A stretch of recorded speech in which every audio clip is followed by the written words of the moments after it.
Bonjour à tous et à toutes, bienvenue à ce nouvel épisode de la série Les héros de la persévérance, une série qui est produite en collaboration par l'École branchée et Cybercap. Je suis Martine Rioux, rédactrice en chef de l'École branchée. Moi, c'est Marie-Astrid Duban, je suis la directrice générale de Cybercap. On est là pour vous partager un petit peu qui sont ces héros de la persévérance. Donc, on a des invités qui sont autant formateurs, enseignants et qui œuvrent au quotidien dans le milieu de l'éducation, ainsi que des jeunes qui vont partager leurs témoignages avec vous. Dans ce deuxième épisode, en fait, on s'intéresse à l'engagement et aussi à l'inclusion. D'ailleurs, Marie-Astrid, comment définis-tu l'engagement? À quoi ça ressemble pour toi? Écoute, moi je définis pour les jeunes un engagement, ça vient de leur passion. Je trouve que quand ils sont sur leur X, quand ils travaillent sur un projet qui les allume, c'est là qu'ils sont engagés à se lever le matin, qui sont engagés à venir à l'école, qui sont engagés à persévérer. Donc ça part de leur volonté et de leur projet qui les allume, puis je pense du sujet aussi. Puis l'engagement aussi, je pense que ça vient des personnes qui les entourent. Donc quand tu as quelqu'un qui te motive à venir, quand tu as... Leur faire découvrir des passions aussi, des différents sujets, là. Puis quand il y a quelqu'un qui te fait confiance, puis qui croit en toi, qui croit en ton potentiel, ça te garde engagé de continuer, puis de persévérer dans des fois des parcours qui sont moins évidents. Qui sont plus difficiles, oui. Ouais. Mais c'est important. Puis toi, Martine, tu travailles au quotidien avec les milieux scolaires. Comment ton rôle à l'école branchée, dans le lien avec l'école, la famille, la communauté, toi, tu le définis comment cet engagement? Bien, je pense que avec mon rôle à l'école branchée, je suis beaucoup en contact avec des enseignants directement, des conseillers pédagogiques un peu plus. Je dirais que ça commence d'abord à l'école, ça commence d'abord dans la classe où les enseignants vont être capables de faire vivre des réussites aux jeunes puis d'accompagner chaque jeune dans où il est rendu en ce moment. C'est sûr qu'on ne peut pas être individualisé à tous les jeunes, mais il y a des moyens, il y a des façons de faire aussi dans les pratiques pédagogiques pour y arriver. Donc, je pense que les jeunes qui vont vivre des petites réussites, bien, ça les encourage à être de plus en plus engagés aussi et motivés au fur et à mesure où ils vont rencontrer des succès sur leur chemin plutôt que seulement des échecs. Donc, je pense que ça, c'est une grosse part qui revient du côté des enseignants, d'aider les jeunes dans leur potentiel, mais de leur faire vivre des réussites. Puis des fois, c'est juste une petite reconnaissance, une petite chose qui va faire la différence dans le parcours des jeunes, qui va justement susciter encore plus leur motivation ou leur engagement.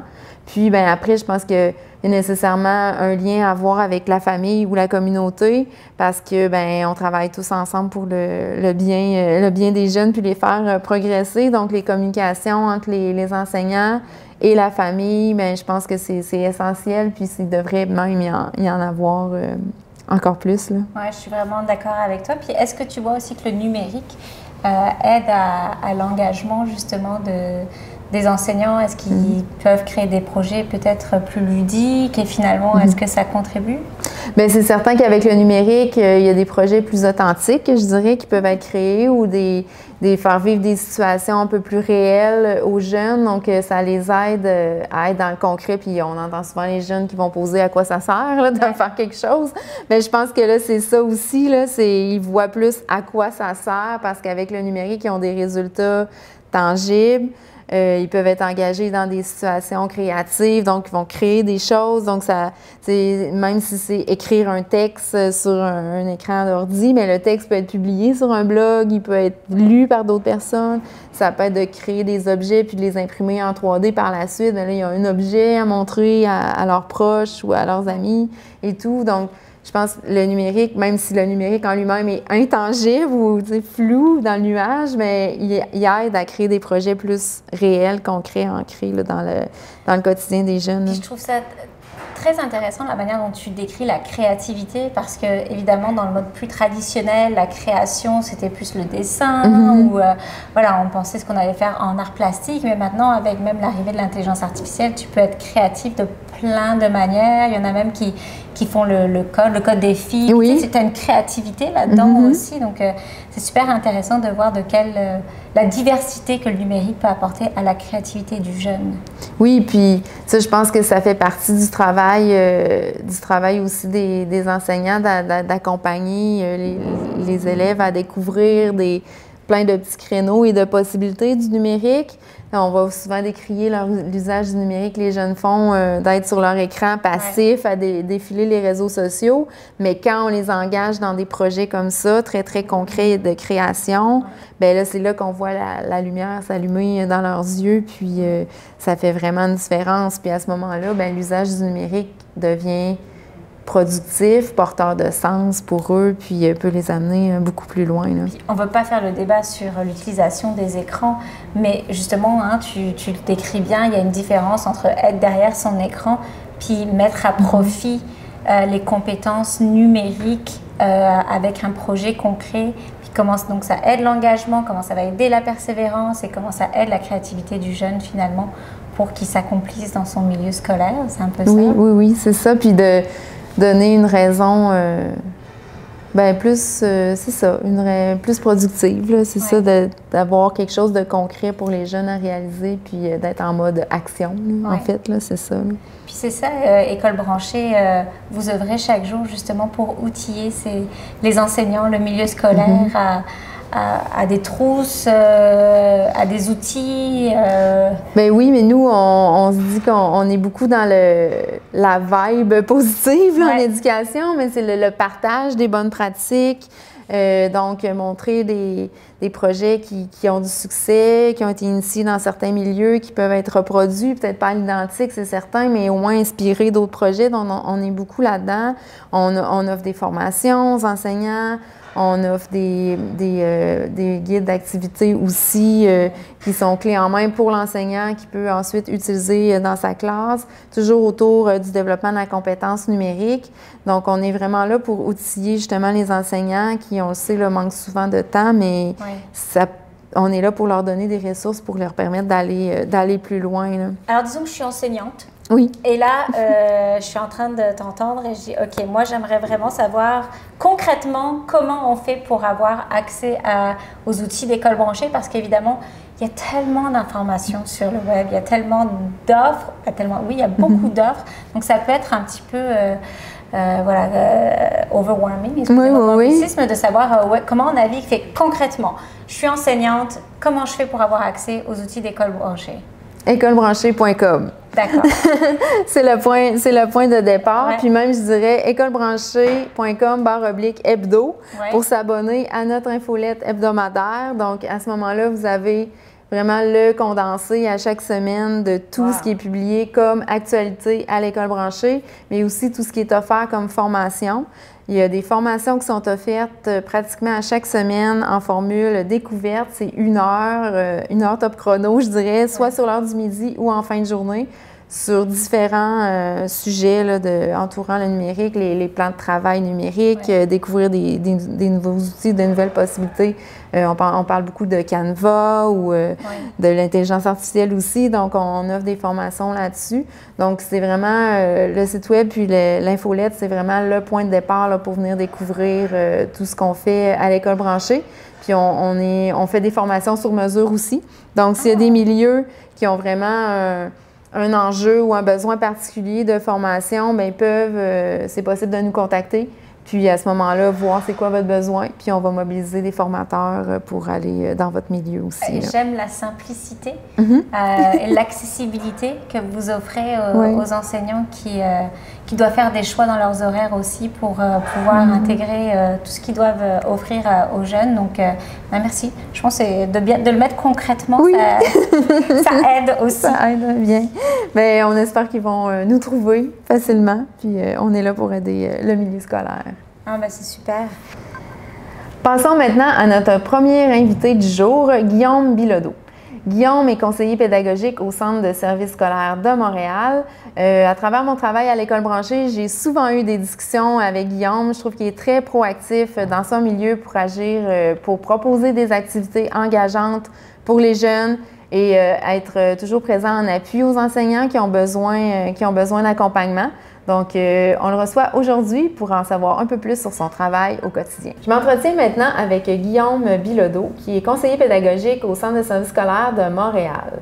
Alors, bonjour Guillaume. Bonjour. Merci d'avoir accepté l'invitation de venir nous rencontrer aujourd'hui. Ça me fait plaisir. Tout d'abord, pour les gens qui ne savent pas nécessairement qu'est-ce que ça fait un conseiller pédagogique, est-ce que tu pourrais nous décrire un petit peu en quoi ça consiste? Comment tu définis ton travail?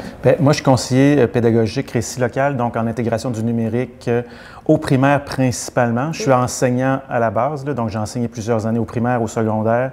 Et puis, juste avant de devenir conseiller pédagogique, j'ai fait 3 années, c'est important quand même de le mentionner, j'ai fait quand même 3 années d'enseignement ressources à l'école Fernand-Séguin située à Montréal. Donc, je me déplaçais de classe en classe pour aller bâtir puis présenter des projets aux élèves en intégrant le numérique. C'est pas mal là que j'ai appris à faire mon métier de CP. Okay. Puis dans le fond, maintenant, je travaille pour le Centre de services scolaires de Montréal comme CP récit local.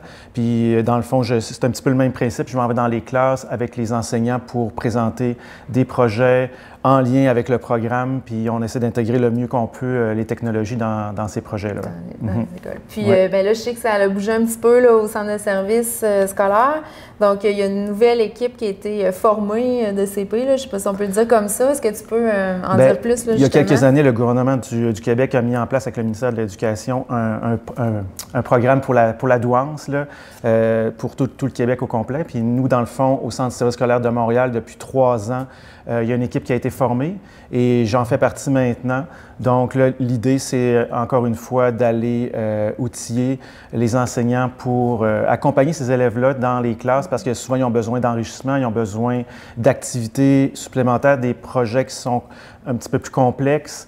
Et puis, on le sait, là, la charge d'un enseignant, c'est quand même alourdi. Donc, ils n'ont pas nécessairement le temps de bâtir ces projets-là. Donc, moi, je conçois les projets, je les présente à la classe, puis en sachant et en ayant en tête qu'on a des élèves doués dans les classes. Donc, c'est vraiment en mode inclusion. Là. Habituellement, à 90% du temps, les projets sont présentés à l'ensemble de la classe, donc que ce soit en robotique, ça peut être de la modélisation 3D, ça peut être de la programmation.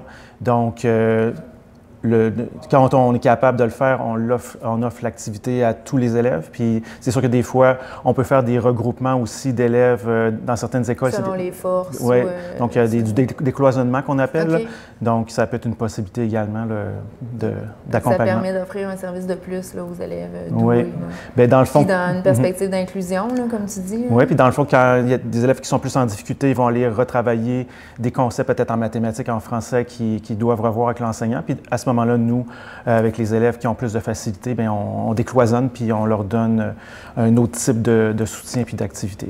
Oui, parce qu'on parle souvent là, des élèves qui ont plus de difficultés, mais il y en a aussi pour lesquels ça va très bien puis ils ont besoin aussi d'être tirés vers le haut, ces jeunes-là. C'est ça. Souvent, on donne beaucoup de temps puis d'attention à nos élèves en difficulté, puis c'est bien correct. Oui, avec raison. Sauf qu'il ne faut pas oublier qu'il y a des élèves qui réussissent très bien puis des fois qui ont besoin, c'est ça, de défis supplémentaires pour rester motivés puis engagés. J'aime la façon dont vous le faites aussi, d'aller inclure le plus possible l'ensemble des élèves d'un groupe. Donc ça, c'est tout le monde qui en bénéficie. Puis ça fait une certaine différenciation, j'imagine, selon les forces et tout ça. Puis au Centre de services scolaires de Montréal, je sais que vous avez quand même je dirais peut-être une tradition. En tout cas, vous travaillez beaucoup avec des organismes de la communauté qui sont ici sur l'île de Montréal. Donc, est-ce que tu pourrais me donner des exemples de collaborations ou de projets là, que vous avez faits dans les derniers mois ou années? Bien, ça tombe bien. Ce matin, on était au Centre canadien d'architecture. Ça, c'est un nouveau projet, un projet pilote qu'on a mis en place cette année. Donc, on avait 10 écoles secondaires qui ont participé, mais c'est davantage les enseignants d'arts plastiques qui ont participé au projet. Au primaire, on a sélectionné 5 écoles, 5 classes dans lesquelles on retrouvait des élèves qu'on suivait avec l'équipe de douance. Donc, on a fait participer les classes en entier. Puis c'est ça, donc il y avait un projet à mener de conception architecturale avec le Centre canadien d'architecture. Puis là, ce matin, c'était la remise des prix. Donc, il y en a qui ont utilisé la modélisation 3D, il y en a d'autres qui ont fait de l'impression 3D aussi. Donc, on a créé des mondes virtuels aussi pour créer nos conceptions. Puis l'année prochaine, bien, on va poursuivre ce projet-là avec le Centre canadien d'architecture. Puis là, on va intégrer aussi une discipline, l'univers social. Donc, il y a déjà une rencontre qui est prévue avec nos CP en univers social avec le Centre canadien d'architecture. Puis on va essayer d'avoir davantage de classes l'année prochaine. On va peut-être passer de 5 à 10 classes là, pour, au primaire. Ouais. Le secondaire, encore une fois, va être invité à participer au projet, mais ça va être davantage les enseignants d'arts plastiques qui vont mener. Moins numériques un peu. Bien, c'est plus difficile au secondaire aussi de participer avec les horaires. Donc, c'est plus simple au primaire de faire participer les groupes à ce genre de projet-là. Mais c'est le fun de voir une première, justement, collaboration comme ça qui porte fruit, là, puis qu'il va être poussé plus loin l'année prochaine. Sinon, bien, tu connais sûrement le projet Code Montréal qui roule depuis des années au Centre de service scolaire de Montréal. Donc ça, c'est la Fondation des élèves de Montréal qui nous permet d'offrir ces ateliers-là de code. Donc c'est des milliers, des centaines d'élèves à chaque année qui reçoivent dans les classes des animateurs qui viennent 8 ateliers pendant quelques semaines. Là, donc, ils viennent faire apprendre la programmation à nos élèves dans les classes. Puis, ce qui est intéressant, c'est que Code Montréal, les animateurs se sont adaptés aussi. Donc, là, on va davantage dans les classes TSA, entre autres. Là. Donc, quand on parlait d'inclusion, donc on essaie de répondre à l'ensemble des élèves de notre réseau. Là. Donc, classe TSA, classe d'accueil, classe de langage. Donc, ils sont capables de répondre. Les technologies peuvent aider tous les jeunes, là, dans le fond. Oui. Puis dans le fond, là, avec le service de douance, bien, souvent, quand on sait qu'il reste des places pour Code Montréal, bien, on réfère notre équipe, bien, pas notre équipe, mais l'équipe de Code Montréal dans les classes où on sait qu'il y a des élèves doués qui ont été référés. Puis encore une fois, c'est l'ensemble de la classe qui en bénéficie, en ayant en tête qu'il y a un élève doué qui se retrouve dans la classe. Dans la classe. Fait que c'est vraiment beaucoup de projets comme ça qui émergent avec des partenaires Sinon, si j'en ajoute un dernier, bien, il y a la BANQ. On a commencé à collaborer avec eux l'année passée. Il y a une belle ouverture aussi du côté de BANQ. Donc, ils nous permettent d'aller donner des formations sur place dans des groupes de nos écoles. Donc, des groupes classes qui se déplacent à la grande bibliothèque, j'imagine. Donc, des fois, c'est eux qui font les présentations. Des fois, c'est moi qui fais les présentations. Donc, il y a cette ouverture-là. Puis, il y a aussi l'ouverture qu'ils peuvent aussi accueillir des groupes de façon libre. Là. Donc, les vendredis, donc il y a possibilité d'amener un groupe avec un élève, encore une fois, doué avec sa classe. Donc, on pourrait bénéficier des locaux qui sont disponibles les vendredis. Donc, il y a cette ouverture-là qui nous a été offerte cette année là, du côté de BANQ qu'on apprécie beaucoup.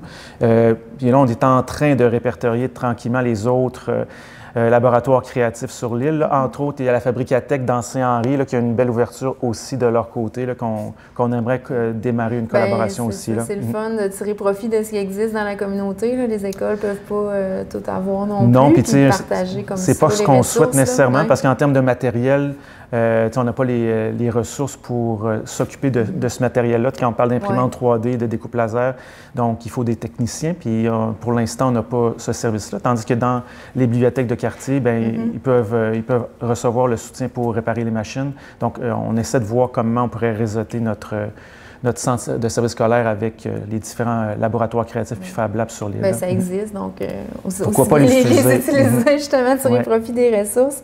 Puis, dernièrement, on s'était parlé, puis tu m'avais parlé d'un projet particulier que tu faisais avec un élève TSA, je pense qu'il est plus vieux un peu. Là. Bien, c'est ça. Je ne sais pas si tu veux m'en glisser un mot. Là. Dans le fond, je m'occupe davantage du primaire, mais on reçoit quand même des demandes au niveau du secondaire. Puis dernièrement, on a un élève TSA qui nous a été référé dans une école secondaire, 3e secondaire. Puis là, c'est de savoir qu'est-ce qu'on offre à ces élèves qui sont un petit peu plus âgés, plus vieux.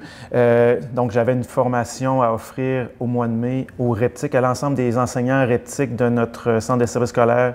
Donc, on donne des ateliers au mois de mai à tous nos REPTIC. Puis là, je me suis dit, bien, je vais en profiter pour bâtir mon activité puis la faire vivre à cet élève-là. Donc, il m'a aidé à bâtir d'une certaine façon ma formation. Pour les autres enseignants. Pour les enseignants que je vais rencontrer dans quelques semaines. Donc, puis je pense que si je n'avais pas eu la chance de rencontrer cet élève-là du secondaire, mais je ne suis pas certain que ma formation serait aussi à point qu'elle l'est en ce moment, parce qu'il m'a amené vraiment à changer certaines parties de celle-ci. Le but, c'était une activité à BANQ qu'on nous avait proposée, de seulement construire une lampe, d'intégrer un circuit électrique à l'intérieur. ailleurs.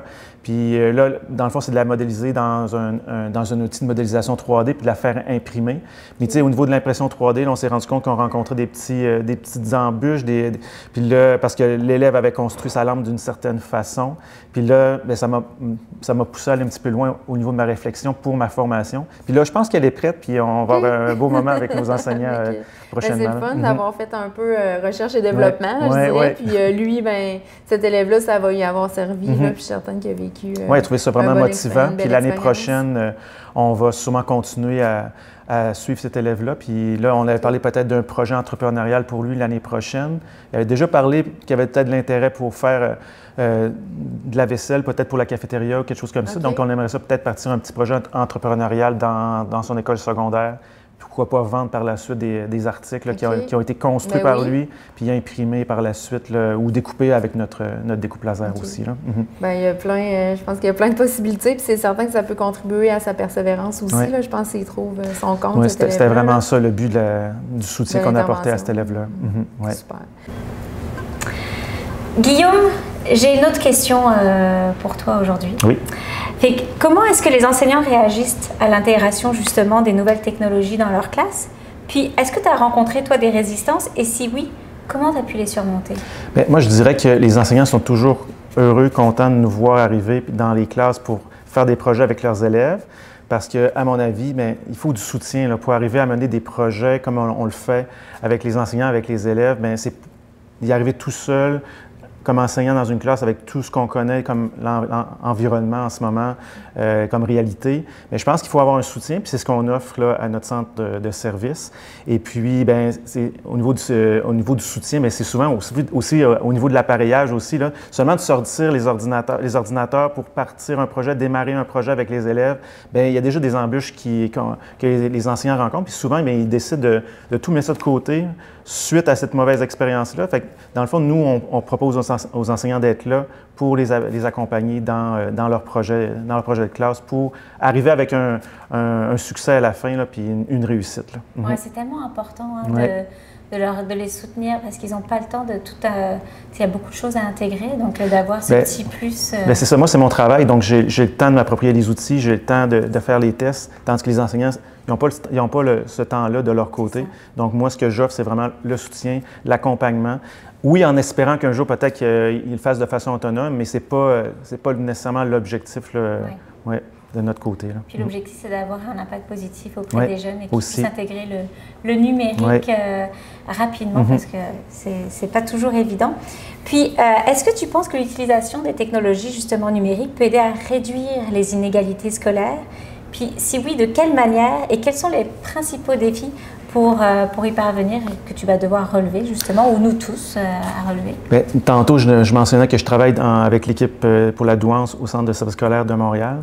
Et puis, on sait que dans certains centres de services scolaires, bien, souvent, on va retirer les élèves doués de la classe pour leur faire vivre des activités. Mais nous, notre façon de fonctionner est un petit peu différente. Donc, on offre des activités, mais on offre les activités à l'ensemble de la classe. Donc, oui, nos élèves doués vont profiter de notre expertise, mais il y a aussi des élèves en difficulté qui vont pouvoir profiter aussi de ces moments-là. Puis souvent, bien, ces élèves-là en difficulté qui ressortent, qui nous disent à la fin de l'activité bien, qu'ils ont appris beaucoup de choses, puis qu'on se rend compte qu'ils ont vraiment une compétence là, méconnue, puis on se rend compte que le numérique fait ressortir cette compétence-là. Donc, oui, là, au niveau des inégalités, je pense que c'est important d'être inclusif. Puis, oui, mon travail, c'est d'accompagner les élèves doués de notre centre de service scolaire de Montréal, mais on prend le temps quand même d'offrir nos activités à l'ensemble des élèves des classes, là, quand c'est possible. Bien, je trouve ça vraiment pertinent, le commentaire que tu as partagé, parce que justement, ça démontre que chaque jeune a du potentiel et que des fois, le numérique peut être justement ce levier d'inclusion, mais ce levier qui va les aider à avoir du succès. On le voit notamment, nous, avec l'intelligence artificielle, pour la première fois, certains participants mettre un portfolio en ligne, vont jusqu'au bout de leur projet. Et j'imagine aussi qu'il doit y avoir une belle collaboration entre les jeunes qui ont une douance, puis les jeunes qui ont peut-être plus de la difficulté pour qu'ils travaillent de pair, ou qu'il y ait une intelligence collective qui se fait que ça doit être vraiment beau comme arrimage. Bien, ça, tout le monde y va à son rythme. Puis souvent, bien, l'élève doué va apporter des commentaires, des réalisations qu'on ne soupçonnait pas, qu'on est surpris un petit peu de ce qui ressort de l'activité. Puis ça vient comme enrichir le tout, là. Donc, je pense que tout le monde se complète là, dans tout ça, là.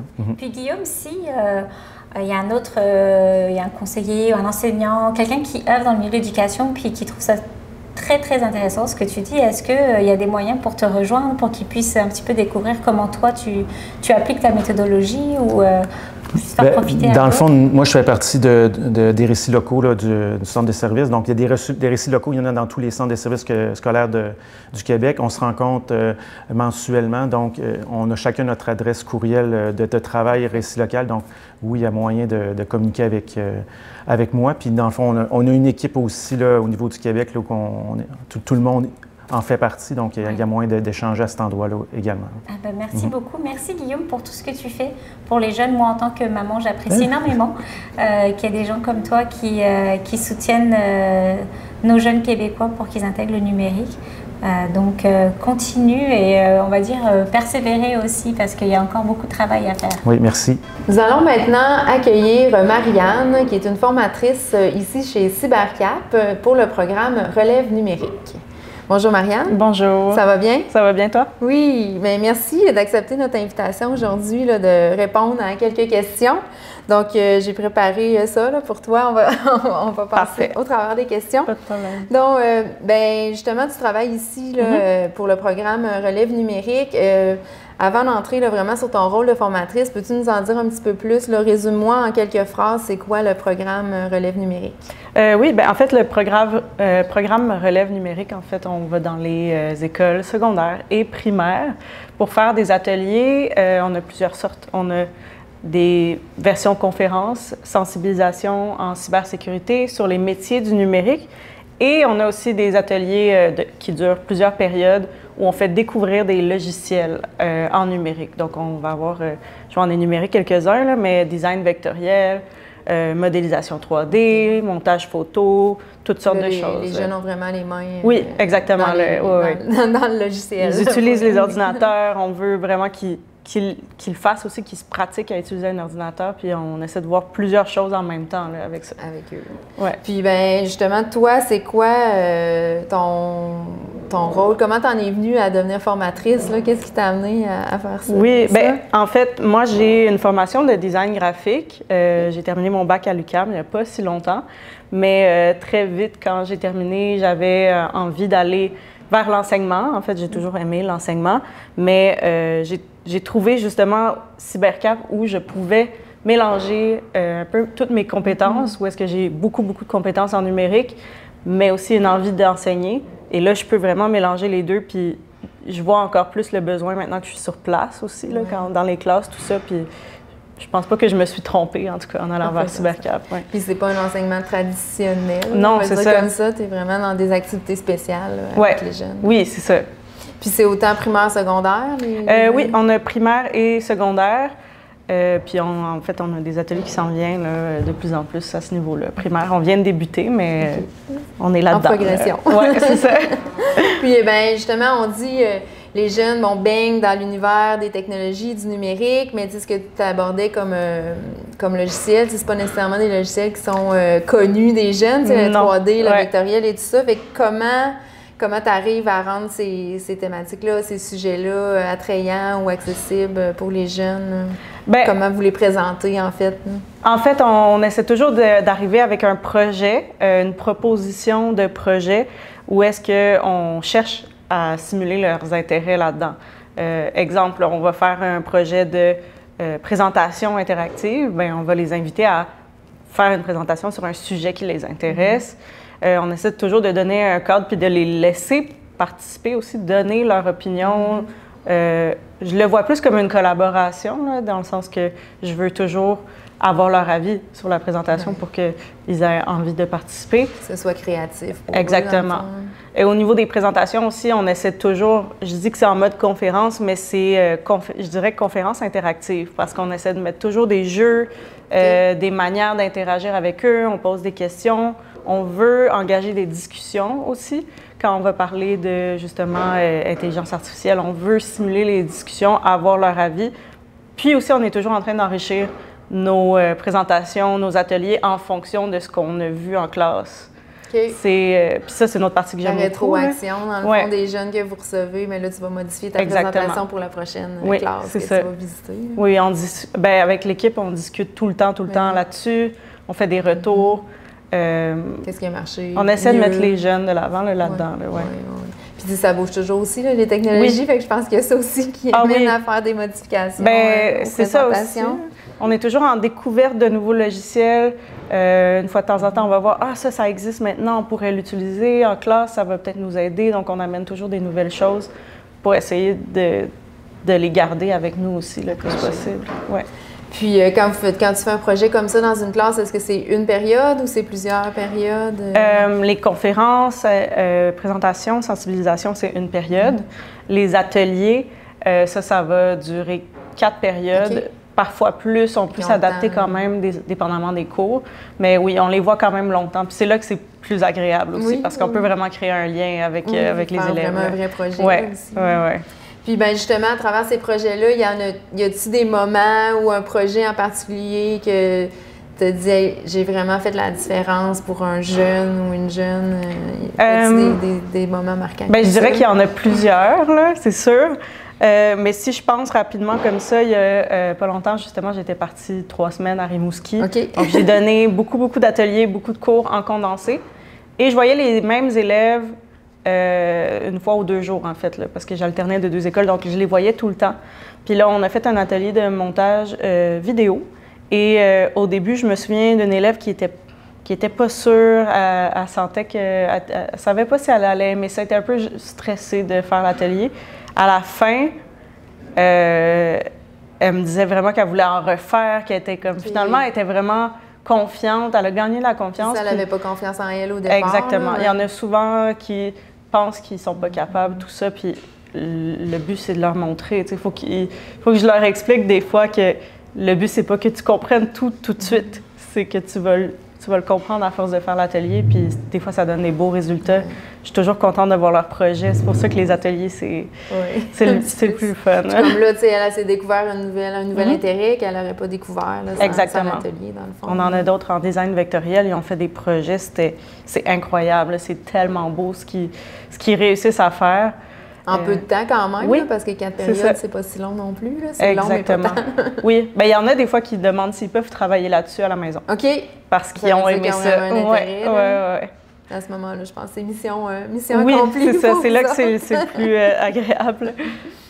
Et là, justement, tu dis, les jeunes découvrent des nouvelles passions et tout ça. Est-ce que tu penses que ces nouvelles compétences-là, technologiques que les jeunes développent, ça peut jouer un rôle dans leur persévérance scolaire? Ou... Bien, c'est sûr que oui, dans le sens que tout ce qu'on montre, bien, ça peut faire partie d'un métier. Hein. Quand on est au secondaire, des fois, on cherche un peu ce qu'on veut faire comme métier. Il y en a qui n'ont pas d'intérêt beaucoup à l'école. Puis nous, on leur dit, bien, ce que vous faites là, bien, vous pourriez le faire, par exemple, du montage vidéo, bien, vous pourriez aller étudier là-dedans, au cégep, en communication, en cinéma. Même chose pour justement le design graphique, design vectoriel. Bien, moi, je suis là pour leur dire, j'ai fait ces études-là, si ça vous intéresse, ça se fait. Mais c'est ça le but un peu aussi, leur faire découvrir des logiciels qui pourraient garder leur intérêt à l'école aussi, de se dire, bien, si je finis mon secondaire, je vais pouvoir aller étudier là-dedans après. Surtout que c'est des domaines où est-ce qu'il n'y a pas seulement des domaines universitaires. S'il y en a qui ont plus de difficultés à l'école, bien, il y a toujours des DEP en infographie, au cégep aussi. Ça couvre toutes les... C'est accessible, c'est ça. Les programmes d'études. Oui. Puis aussi, bien, c'est sûr qu'ils vont avoir besoin d'un ordinateur éventuellement dans leurs études. Puis des fois, c'est juste le petit coup de pouce qu'on peut leur donner. Pour qu'ils apprennent à l'utiliser un peu plus. Là, exactement. Les règles de l'art. Oui, c'est ça. Donc là, tu parlais de Rimouski. Je comprends que tu te promènes un peu partout au Québec. Ouais. Est-ce que vous êtes plusieurs formateurs? C'est pas tout toi là, qui fait des formations partout? Là. On est, vite comme ça, 6, 7 formateurs. Vous avez des formations dans différentes régions. On donne des formations dans différentes régions. J'ai des collègues en ce moment qui sont à Kamouraska, qui vont à Gatineau aussi. Okay. Donc, puis on s'est promené. J'ai un autre collègue qui est à Blanc-Sablon actuellement. Donc, oui. pour dire qu'on va loin. Oui, on parle. On couvre le Québec. Ah oui, on couvre le Québec. On va loin. Là. Fait qu'il y a des belles perspectives, je pense, d'avenir pour la suite du programme Relève numérique. 100 c'est sûr. Bon. Bien, merci, merci Marianne pour ton temps aujourd'hui. C'est un plaisir de discuter avec toi. Mais oui, ça fait plaisir. Merci beaucoup. Merci. Maintenant, pour cette dernière entrevue, j'ai l'immense bonheur d'avoir Schneidine, une participante du programme 16+ chez Cybercap, qui va vous partager son témoignage, son parcours de vie et surtout ses apprentissages chez Cybercap à travers l'outil du numérique. Schneidine, merci beaucoup d'avoir accepté de partager aujourd'hui ton témoignage. On est très, très heureux de t'avoir sur notre podcast. Schneidine, avant ton arrivée à Cybercap, avant que tu arrives à Cybercap, c'était quoi ton parcours? Qui est Schneidine finalement? D'accord. Je dirais que mon parcours, avant tout, merci de l'invitation. Mon parcours se base un peu plus sur l'humain. J'ai fait un parcours collégial en profil individu, psychologie humaine, une petite introduction. J'ai également fait un autre parcours en intervention en travail social et j'ai aussi un background en massothérapie. Wow! Donc, rien à voir avec le numérique. Rien à voir du tout. L'humain au cœur de ta passion, finalement. Exactement. Donc, tu as étudié ici à Montréal? À Montréal, exactement. Donc, il y a eu un petit passage au Collège Jahronsic, au privé pour la massothérapie, l'IGEC, Clinique Concept, puis Cégep de Bécomo. C'est là que la technologie commençait à rentrer, donc j'étais en ligne pour faire ma formation. Et qu'est-ce qui t'a intéressé dans le programme de Cybercap? Pourquoi tu t'es inscrite ici? Faut dire qu'après cet aspect d'humanité, j'ai comme développé un côté autodidacte et j'ai commencé à m'intéresser à plusieurs domaines qui touchent justement l'environnement de l'humain. Il faut dire aussi, depuis 2021, on a vécu beaucoup de changements au niveau de l'humanité, donc j'ai été comme guidée par une gentille personne vers le numérique, le technologique. Puis c'est là que ça a commencé. Donc là, ça fait 4 mois que tu es chez Cybercap. Quelles sont les compétences que tu as développées lors de ton parcours ici? Donc j'ai définitivement compris comment on s'adressait aux consommateurs en termes d'infographie, en termes de design. J'ai compris comment, si on pourrait dire parler de manière technologique, il faut dire que la programmation, c'est comme une langue. En fait, ça l'est. De vraiment la comprendre, comment ça s'applique. J'ai également compris comment c'était important d'utiliser, si on pourrait dire, l'Internet, mais avec un sens de responsabilité. La protection, la cybersécurité, c'est très important.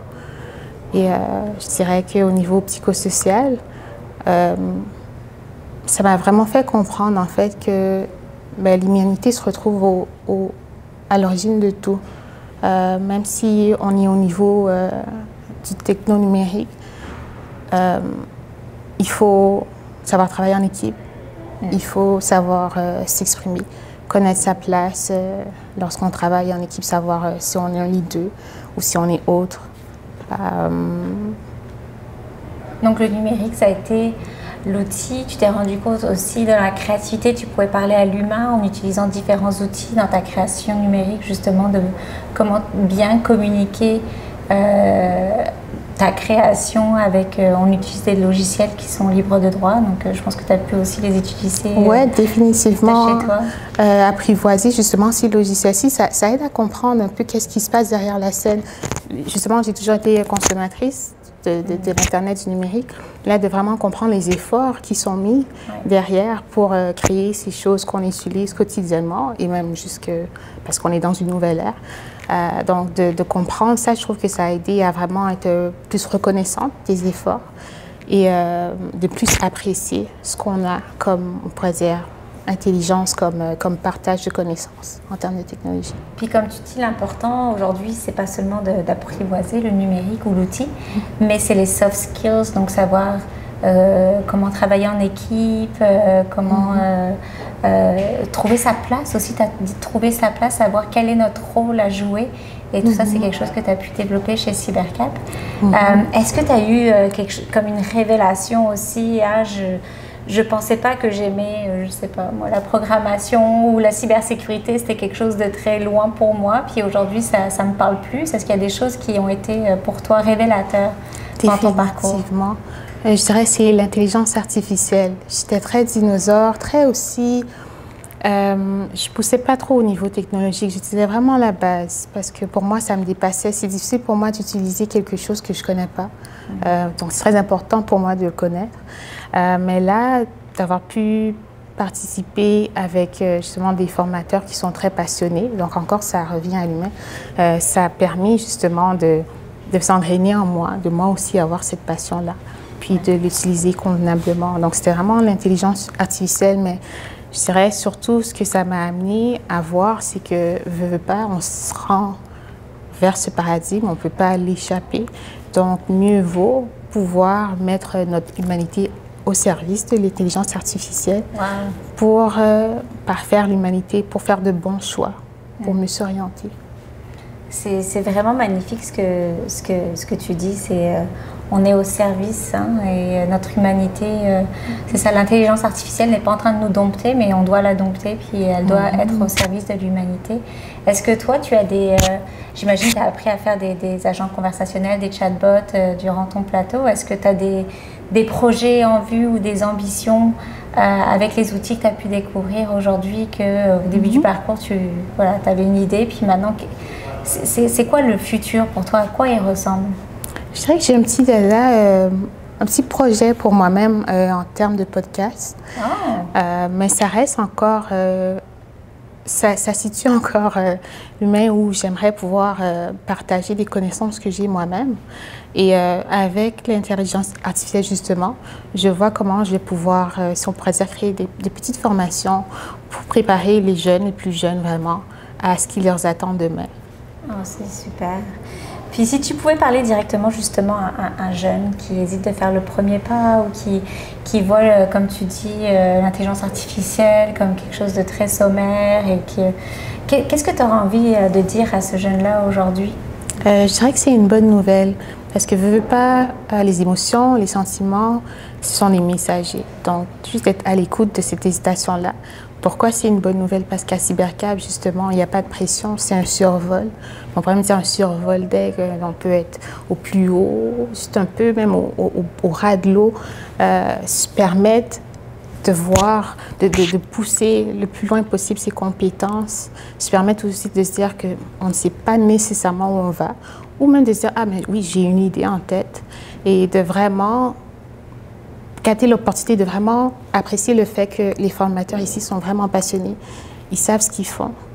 Puis que c'est ce qui va permettre justement de pouvoir se positionner. Et non seulement en plus, il y a de l'aide, il y a des outils qui vont durer pour la vie si jamais... c'est-à-dire que psychosocialement, on apprend comment vivre, comment être, comment se reconnaître dans la société. Puis ça, c'est des outils qui nous suivent pour la vie. Il faut se connaître. Il faut savoir comment interagir avec l'autre. C'est très important. Donc, ouais, il faut hésiter, puis il ne faut pas avoir peur d'hésiter. Il faut être en paix avec ça. Puis il faut le partager, justement, pour se découvrir. C'est fondamental, hein, définitivement. De découvrir quelle est notre place dans la société, effectivement. Finalement. Ouais. Et tu as raison, ici, ce n'est pas juste le numérique, c'est tout un ensemble pour aider à se propulser, un tremplin, en fait, pour la prochaine étape de votre vie. Voilà. Parce que malgré que tout se passe derrière un écran, il y a littéralement des milliards de personnes. On participe autant, en consommant la technologie, on participe autant à l'évolution de l'humanité, à l'évolution de ces technologies-là. Donc, il faut se le permettre, il faut vraiment prendre sa place. Schneidit, merci beaucoup d'avoir partagé ton témoignage avec nous aujourd'hui. On te souhaite tout le bonheur du monde dans ton prochain parcours de vie, ton prochain chapitre, j'ai envie de dire, après Cybercap. Et beaucoup de connexions justement entre le numérique et l'humanité, pardon, et on a hâte de voir ce que tu fais pour la suite. Merci, Astrid.